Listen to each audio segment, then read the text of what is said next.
Hi, it's Taylor T. Carlson. I'm back with another video for you. Today we're going to be taking a look at Star Wars: The Rise of Kylo Ren, the fourth and final issue. Finally finishing off this mini-series, which thus far has been one of my favorite in the entire new Star Wars canon so far. How does the fourth and final issue measure up? We pick up where we left off with Ben Solo with the Knights of Ren. They're interrogating a prisoner because they're trying to steal another Force artifact, and at this point, Ben Solo says, maybe there's a way we can do this that doesn't require so much killing. We see him use the mind-reading trick that he would later use in the sequel trilogy, revealing that Snoke had told him about it, and this was only his first time using the trick. He finds out where the artifact is hidden, and they go to claim their prize. Meanwhile, the current leader of the Knights of Ren, who's simply called Ren, begins to have his doubts about Ben because of his apparent mixed emotions and hesitance towards killing. A battle rages between the Knights of Ren and the people that they were trying to rob the artifacts from, and at the same time, the former Luke Skywalker Jedi Academy students show up as well to continue their battle with Ben, so needless to say, all hell breaks loose. Ben manages to defeat one of the students who was pursuing him, and he has the opportunity to execute this person, supposedly getting the good death that Ren said he required to join their ranks. However, once again, his hesitance shows its head, and it ends up being Ren himself, the current leader, who snaps the guy's neck to execute him, and he claims that Ben isn't what he's cut out to be because he's fighting this every step of the way. At this point, Ben grows tired of the harassment, and he leaps into battle with lightsabers, doing battle with the current leader of the Knights of Ren, claiming that he is the darkness.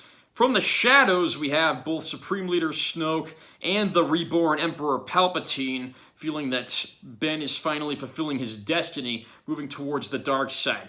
It's not long before his hidden capabilities in the Force allow him to kill Ren, and all over the galaxy, his turning to the dark side can be felt. Before long, the remaining surviving Jedi students are dead, and the surviving Knights of Ren bow down to their new leader. We then see a scene of the newly appointed Kylo Ren heading away in a spacecraft, crushing and making a lightsaber crystal bleed, which cracks, which he then puts into a saber, revealing his now classic tri-guard saber design with the distorted blade. I've been fascinated by this concept from day one, and the first few issues certainly won me over. I'm happy to say that issue 4, the finale for this miniseries, does not disappoint in the least. Everything comes full circle beautifully. I think fans of the character are really going to enjoy what they see here. Of course, throughout this series and culminating with this issue, we get to see how Ben joins up with the Knights of Ren, how he discovered his Force mind-reading trick that he used in the sequel trilogy, as well as how he created and got his distinct lightsaber design. I had a feeling he was going to be killing the current leader of the Knights of Ren to take his place, because that seems like a pretty common trope in fiction, with a former hero killing the leader of an evil faction and becoming its new leader, with the former followers swearing their allegiance to their new leader. Nothing new, and I did kind of see that one coming, but the execution of it doesn't disappoint. Needless to say, things don't end well for Luke's other former Jedi students.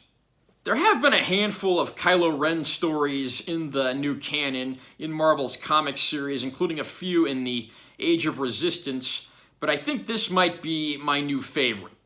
I have not been shy about expressing my disappointment at the fact that the franchise brought Palpatine back from the dead and sort of rewrote him, retconning him to be the puppet master behind the events of the sequel trilogy. However, I will give this issue credit for at least depicting Palpatine as the master in the shadows in secret for all this time, rather than it just being flung on us in the movies. It's good to see that he was at it earlier here, and again, it definitely feels more natural. Even the Allegiance comic miniseries, which I'd previously reviewed, didn't make a single mention of Palpatine, despite being an immediate prequel to Rise of Skywalker. It was also great to see how all throughout the galaxy, Ben's turning to the dark side was felt by so many people. Even Rey, who doesn't know him yet due to her powers in the Force, actually feels a turning to the darkness of some kind.